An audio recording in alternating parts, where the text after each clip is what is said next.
좋은 날입니다. 오늘도 말씀으로 승리하는 하루 되시기를 기도합니다. 오늘 본문은 크게 두 가지로 나눠서 볼 수 있습니다.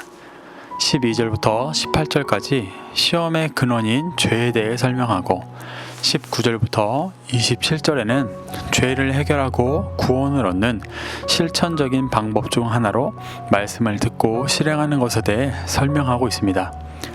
함께 한 절 한 절 살펴보도록 하겠습니다. 12절 말씀입니다. 시험을 참는 자는 복이 있나니 이는 시련을 견디어낸 자가 주께서 자기를 사랑하는 자들에게 약속하신 생명의 면류관을 얻을 것이기 때문이라. 12절에서는 시험을 참는 자는 생명의 면류관을 얻는 복을 얻을 것이라고 말합니다. 여기서 시험을 참는다는 것의 의미를 알아야 합니다. 이는 삶에 있는 어려움을 그저 참고 견디라고 도전하는 것이 아닙니다. 참는다는 단어의 원어가 휘포메노입니다. 이는 뭐뭐 아래라는 전치사 휘포와 뭐뭐에 거하다, 머무르다 라는 메노가 합쳐진 단어입니다. 그대로 직역하자면 참는다는 것은 무엇 아래 거하다 라는 의미입니다. 시험을 참는다는 것은 시험 가운데 무엇 아래에 거하고 있는 모습을 말하는데, 이는 이후에 나오는 내용의 문맥상 말씀 아래에 거하고 있는 모습을 보여주시는 것입니다. 야고보서는 이 글을 읽는 성도들에게 시험이 있을 때 말씀 아래에 거하고 붙잡고 쫓는 자들이 하나님께서 약속하신 생명의 면류관을 얻을 것이라고 말합니다. 그리고 13절부터 우리의 삶에 시험이 임하는 이유를 설명합니다. 13절 말씀입니다. 사람이 시험을 받을 때에 내가 하나님께 시험을 받는다 하지 말지니 하나님은 악에게 시험을 받지도 아니하시고 친히 아무도 시험하지 아니하시느니라.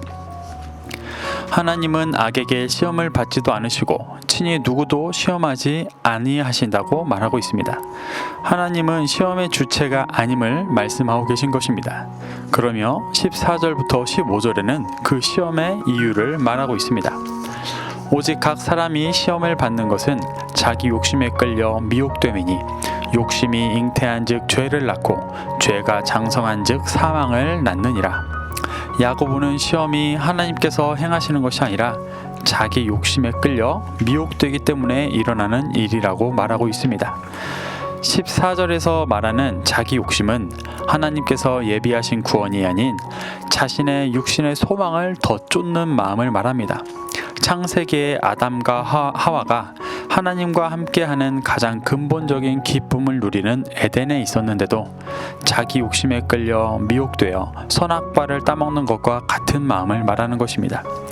이런 자기 욕심이 우리 마음 안에 잉태되어 존재하면 죄를 낳고 그 죄가 장성한 즉 사망을 낳는 것입니다.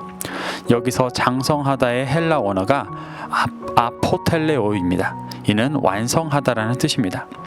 욕심이 잉태되어 내 삶에 드러나는 죄의 모습이 나를 가득 채워 완성되면 우리는 하나님과 영원히 단절이라는 사망을 낳게 되는 것입니다. 시험은 그 과정을 끊고 자기 욕심이 아닌 말씀 아래 거하며 하나님께서 예비하신 생명의 면류관을 얻게 하는 은혜의 시간인 것입니다. 16절부터 18절을 보시겠습니다. 내 사랑하는 형제들아 속지 말라.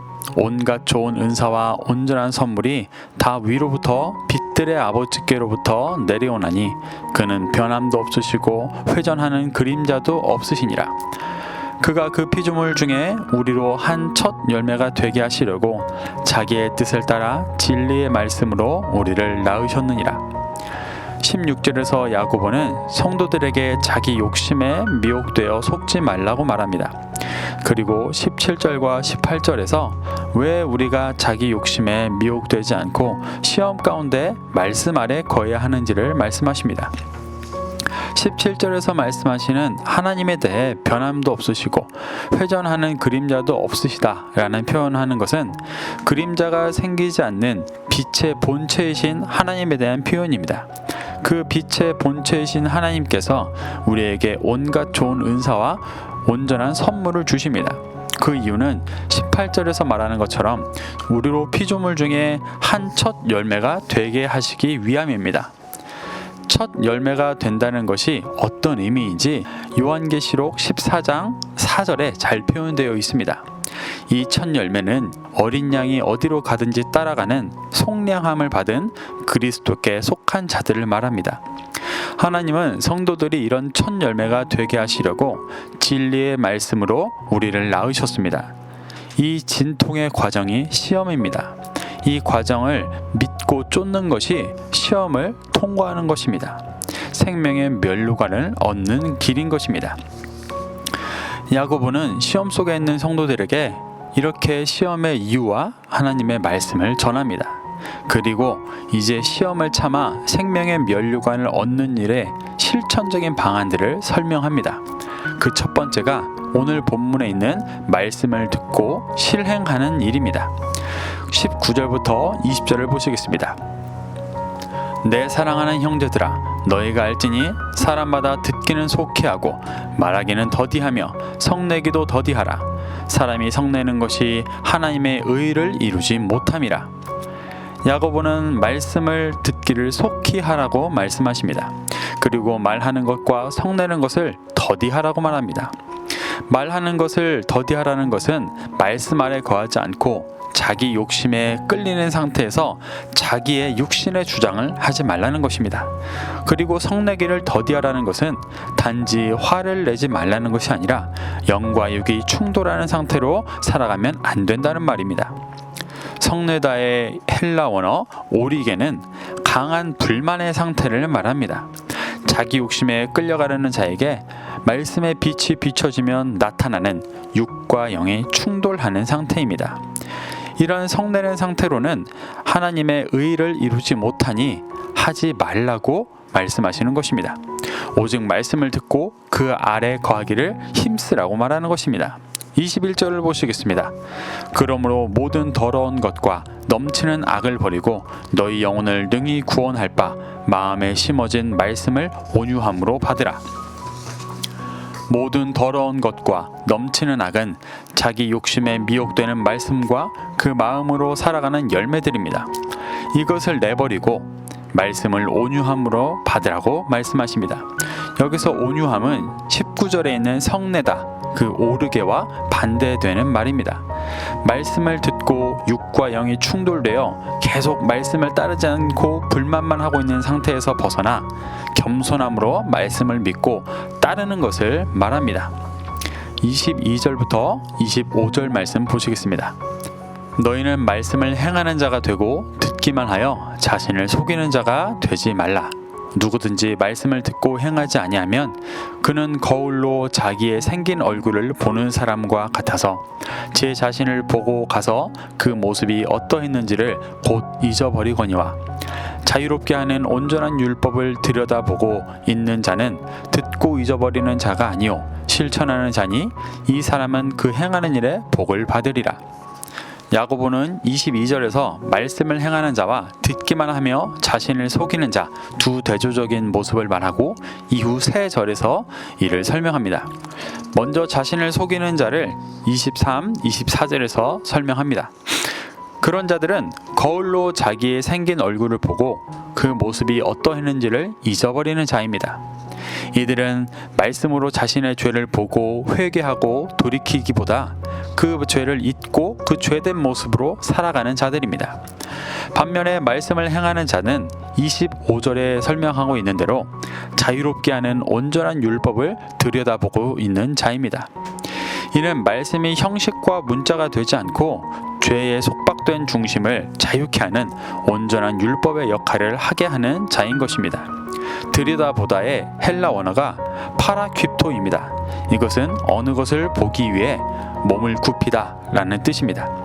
진리의 말씀에 집중되어 몸을 굽히고 보고 붙잡고 있는 상태를 보여주는 말입니다. 이 모습이 말씀을 행하는 모습입니다. 26절에서 27절에서도 그 대조적인 모습을 다른 표현으로 말씀하십니다. 누구든지 스스로 경건하다 생각하며 자기 혀를 제갈 물리지 아니하고 자기 마음을 속이면 이 사람의 경건은 헛것이라. 하나님 아버지 앞에서 정결하고 더러움이 없는 경건은 곧 고아와 과부를 그 환난 중에 돌보고 또 자기를 지켜 새 속에 물들이지 아니하는 그것이니라. 26절에서는 자신을 속이는 자를 스스로 경건하다 생각하며 자기 혀를 재갈 물리지 않는 자라고 표현합니다. 스스로 형식과 문자적인 종교 생활에 갇혀 뭔가 신앙생활을 하고 있는 것 같지만 정작 육신의 생각에는 재갈을 물리지 않고 육신으로 말하며 살아가는 자들입니다. 이러한 자들의 경건은 헛된 것이라고 말씀하십니다. 그리고 27절에서 말씀 안에 거하며 정결하고 더러움이 없는 진정한 경건은 고아와 과부를 환난 중에 돌보고 자기를 새 속에 물들이지 않게 하는 자라고 말씀하십니다. 여기서 고아와 과부는 문맥상 말씀 안에 거하지 않고 자기 욕심에 끌려 미혹되어 환난 가운데 있다는 것을 깨달은 곤고한 자들입니다. 말씀을 행하는 자는 이런 고아와 과부를 환난 중에 돌봐 말씀으로 인도하고 자신도 자기 욕심이 아닌 말씀 가운데 거하게 한다고 말씀하십니다. 이것이 말씀을 행하는 자의 모습입니다. 우리는 오늘 말씀을 교훈 삼아 자신의 삶 가운데 있는 시험의 이유와 그 시험 속에서 하나님께서 행하고자 하시는 일을 돌아볼 수 있어야 합니다. 그리고 19절에서부터 말씀하시는 실천 방안처럼 말씀을 듣고도 회개치 않아 죄 가운데 거하는 자신을 속이는 자가 아닌 말씀 안에 거하며 스스로를 새 속에 물들지 않게 지키고 고아와 과부를 환난 중에 돌보는 진정한 말씀을 행하는 자가 되시기를 축복합니다. 오늘도 말씀으로 승리하는 하루 되시기를 기도하겠습니다.